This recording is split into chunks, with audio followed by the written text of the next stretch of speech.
Yeah, I got a tractor. I can move it. Oh, okay.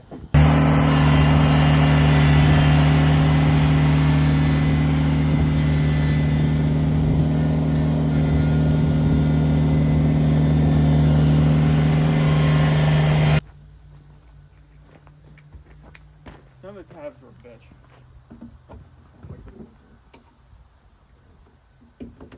It's kind of a funny gag.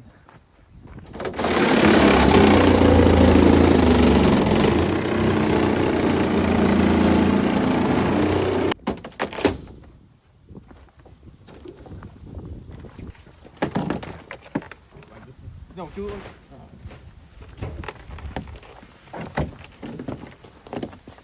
Wait. Yeah, we have to go down. Why don't you put the wheel? Put the wheels on both sides or something. Yeah, because it's not gonna.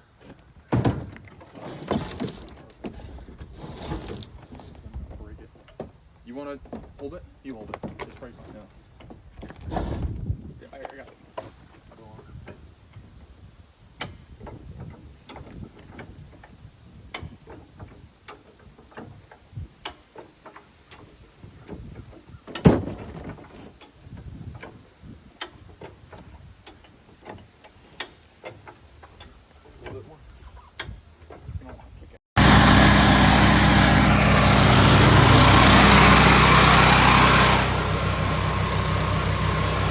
I got it all assembled and I actually used it on a job. Put probably 2 hours on it.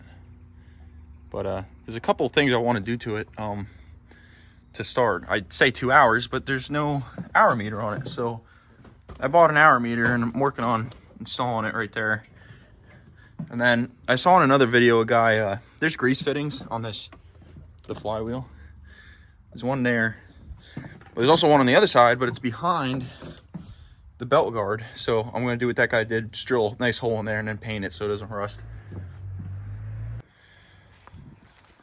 That's that completed running building. And then I actually put up a wood shed, temporary down there.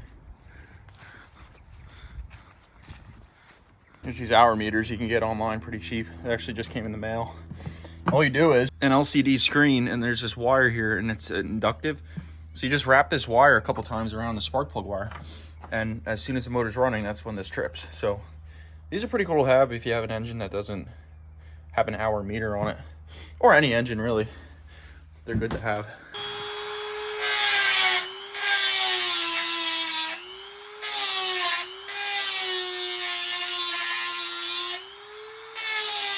Up on. So I want to repaint them. What I'm going to do is I made a piece of plastic out of a basketball hoop base. I'm going to like mount it like that. And then the hour meter can be screwed in properly into the plastic with the provided screws. Because I was trying, the reason why I broke the other one was, I don't think I have it anymore, tapper screw.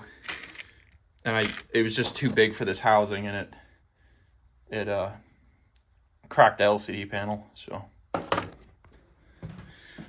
I got it wired in there. Just loops around the wire like that. Kind of fish it through a couple things, put it around like a heat resistant tubing.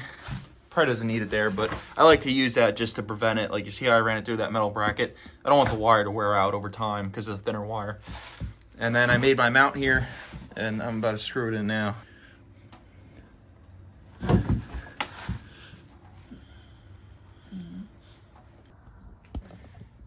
Got the hole complete for the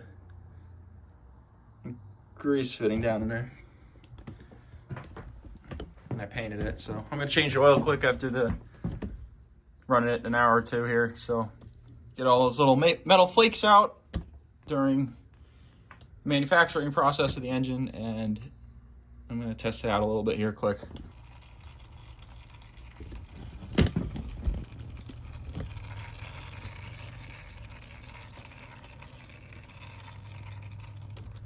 I love that rust preventative right there. Oh, it looks pretty good though. No big sparkles. It's that typical glimmer of a engine oil change. The typical breakdown of an engine.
Now I got hours on it.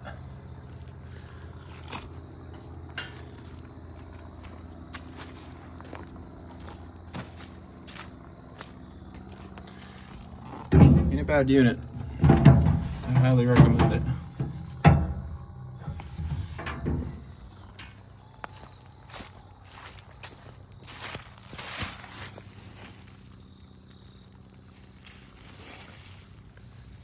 Yesterday when I did have it on a job, I was cutting greener stuff and it chipped it just fine as well. I know there are some people saying, oh, it doesn't chip green stuff fine, just dry stuff, but it'll chip anything pretty much. This was actually all the green stuff from yesterday. See, there's even some pine in there.